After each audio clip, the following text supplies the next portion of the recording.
Good morning all of you. Political science के सभी students को नमस्कार, सुप्रभात। आज हमारा ये दीपावली से अब आज के बाद में 8 नवंबर से लेकर 18 नवंबर तक महाविद्यालय का अवकाश रहेगा, इस बात का मैं आपको अवगत करा दूं। तो अब हमारा जो अगला नेक्स्ट वीडियो आएगा वो दीपावली की जो अवकाश है समाप्त होने के बाद में आएगा 19 नवंबर को। तो आपको दीपावली का जो ये पावन पर्व है इसकी बहुत बहुत बधाई और बहुत बहुत शुभकामनाएं।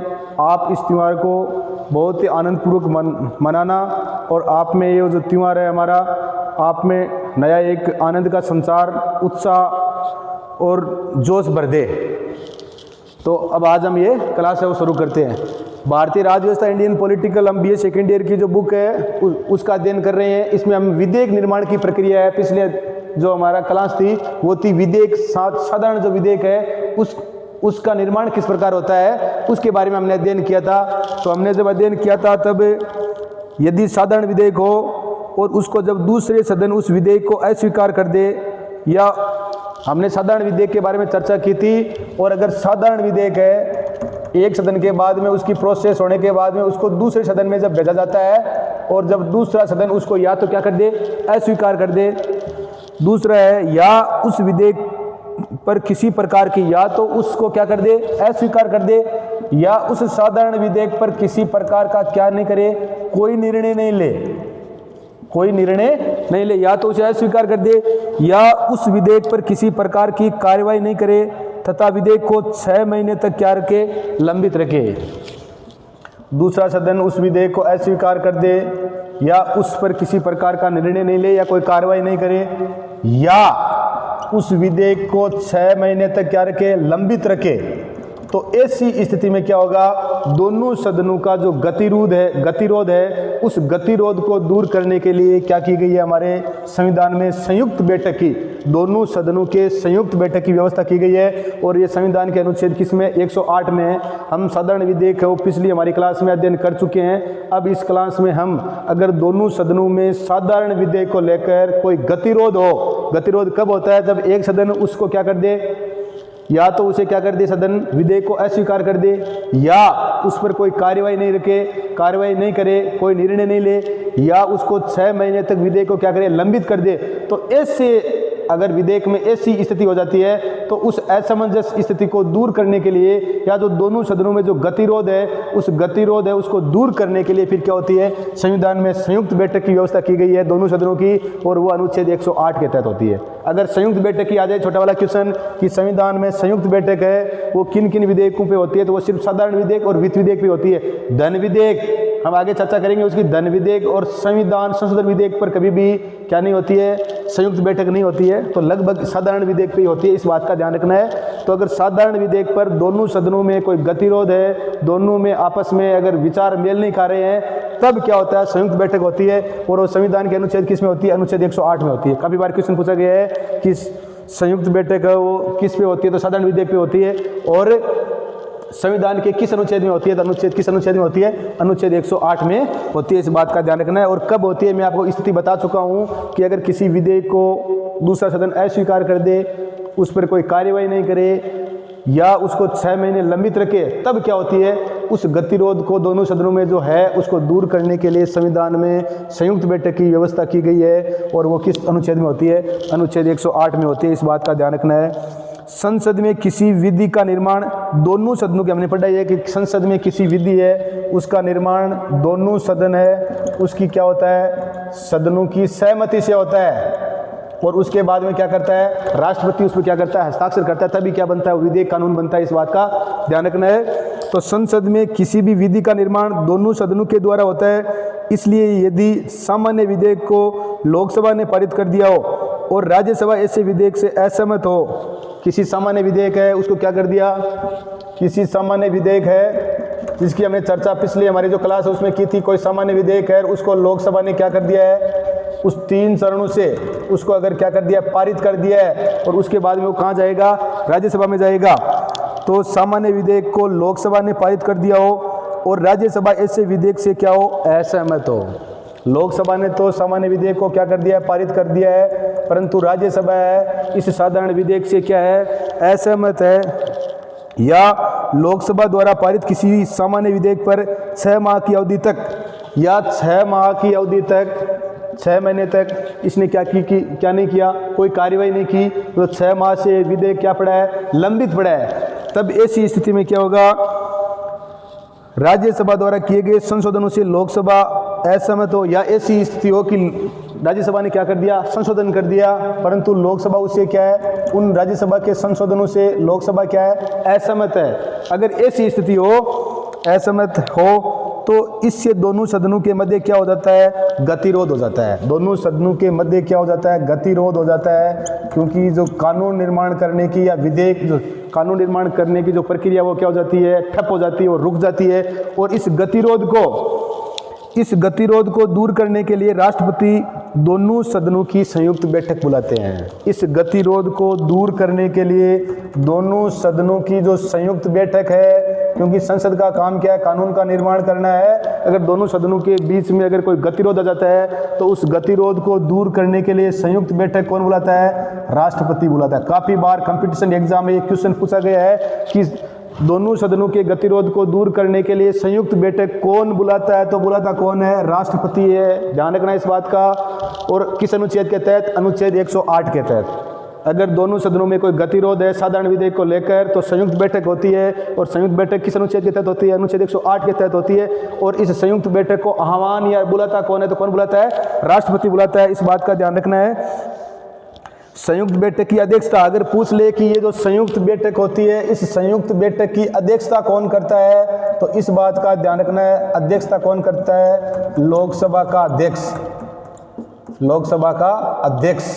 और वो किस अनुच्छेद के तहत, अनुच्छेद 118 के तहत। इस बात का ध्यान रखना है कि संयुक्त बैठक है, बता दिया मैंने, बुलाने का कारण क्या है वो हम पढ़ चुके हैं। संयुक्त बैठक संविधान के अनुच्छेद 108 में है। संयुक्त बैठक किस लिए बुलाई जाती है, दोनों सदनों में गतिरोध को दूर करने के लिए। और इस गतिरोध को दूर करने के लिए संयुक्त बैठक बुलाता कौन है, राष्ट्रपति। किस अनुच्छेद में, अनुच्छेद 108 के तहत। और उस संयुक्त बैठक जो ये होगी इसकी अध्यक्षता कौन करेगा, लोकसभा का अध्यक्ष। इस प्रकार से अभी कोई अगर संयुक्त बैठक हो तो उसकी अध्यक्षता कौन करेगा, लोकसभा का अध्यक्ष अभी कौन है, ओम बिरला है। अगर लोकसभा का अध्यक्ष नहीं होगा तो फिर कौन करेगा, लोकसभा का उपाध्यक्ष। अगर लोकसभा का उपाध्यक्ष भी नहीं हो तब कौन करेगा, राज्यसभा का सभापति। वो कौन होता है, उपराष्ट्रपति होता है। तो इसकी अध्यक्षता अनुच्छेद 118 में ध्यान रखना है, अध्यक्षता लोकसभा का अध्यक्ष करता है। और संविधान के किस अनुच्छेद के तहत, अनुच्छेद 118 के तहत। 108 में संयुक्त बैठक बुलाई जाती है और 118 में इसकी क्या की जाती है, अध्यक्षता की जाती है। इस बात का ध्यान रखना है। संयुक्त बैठक में प्रस्ताव हो सामान्य बहुमत। अब जो ये संयुक्त बैठक होगी इसमें जो प्रस्ताव होगा वो क्या होगा, सामान्य बहुमत से। क्या होगा, सामान्य बहुमत से। जिस प्रकार से हमारी राज्यसभा की सदस्य संख्या कितनी होती है, 245, और लोकसभा की वर्तमान में कितनी, 543।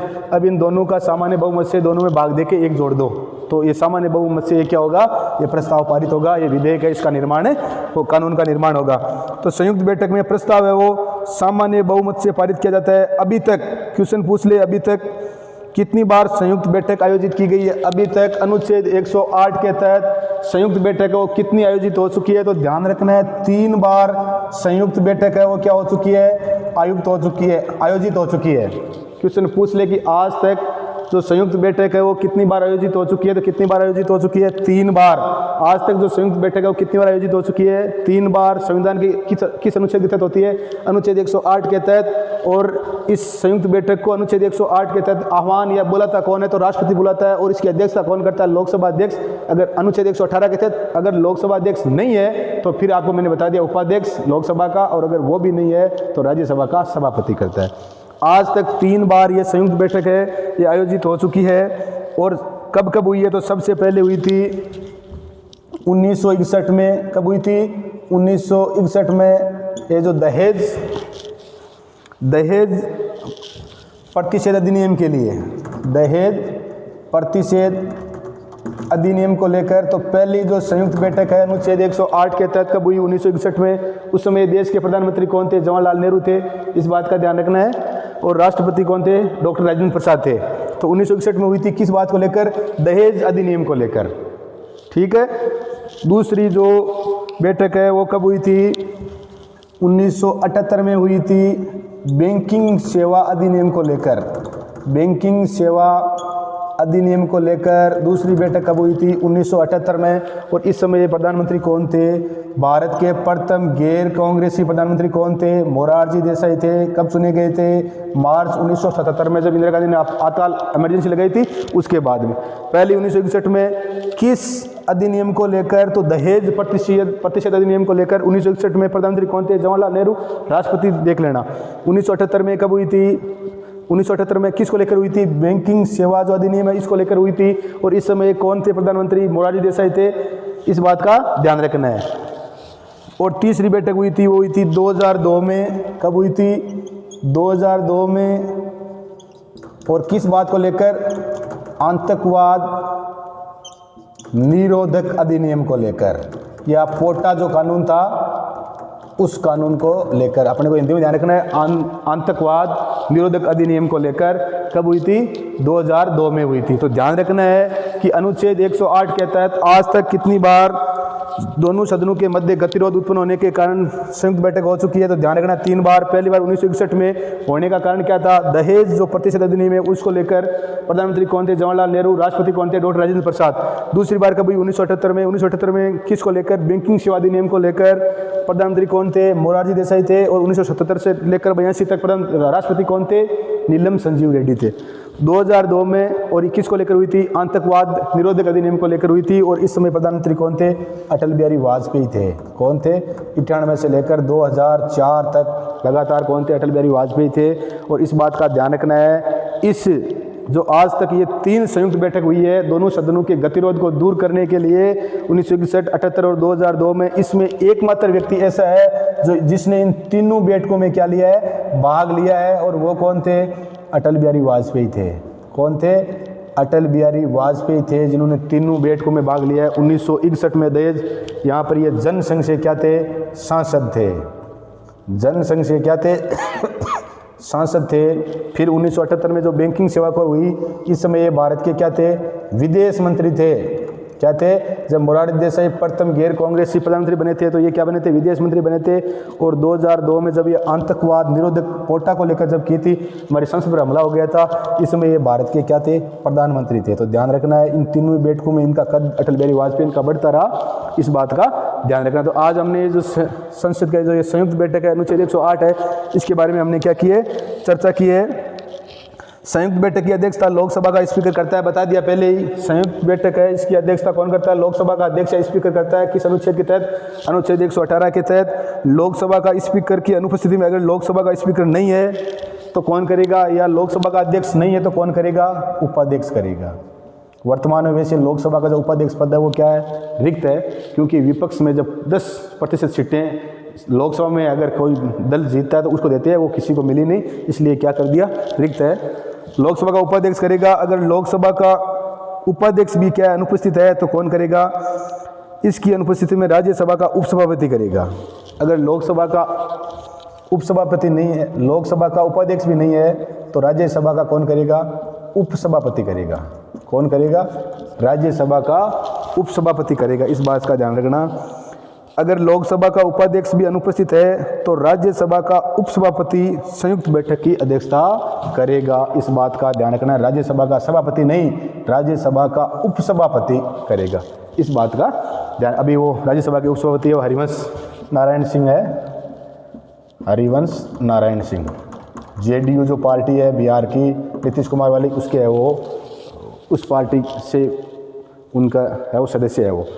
तो आज हमने जो ये संसद की जो संयुक्त बैठक है इसके बारे में अध्ययन किया है। और संयुक्त बैठक में जो प्रस्ताव है वो क्या होता है? सामान्य बहुमत से।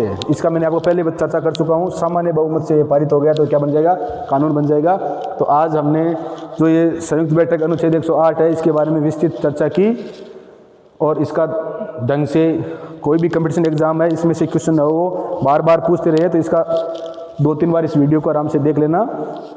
और अब जो हमारी क्लास होगी वो दीपावली की जो छुट्टियां हैं 19 नवंबर को आएगी, इसलिए इनको आराम से ध्यान से 2-3 बार देख लेना और वीडियो को लाइक शेयर व सब्सक्राइब करते रहो। आप आराम से आनंद के साथ है वो अपनी पढ़ाई है इसको छोड़ो मत, आनंद के साथ अपनी पढ़ाई है इसको जारी रखो। और एक बार पुनः मैं आपको दीपावली की बहुत बहुत हार्दिक बधाई और शुभकामनाएं है वो देना चाहूँगा। और ये जो दीपावली का त्यौहार है आपके जीवन में आनंद और उत्साह उसका संचार करे। जय हिंद, जय भारत।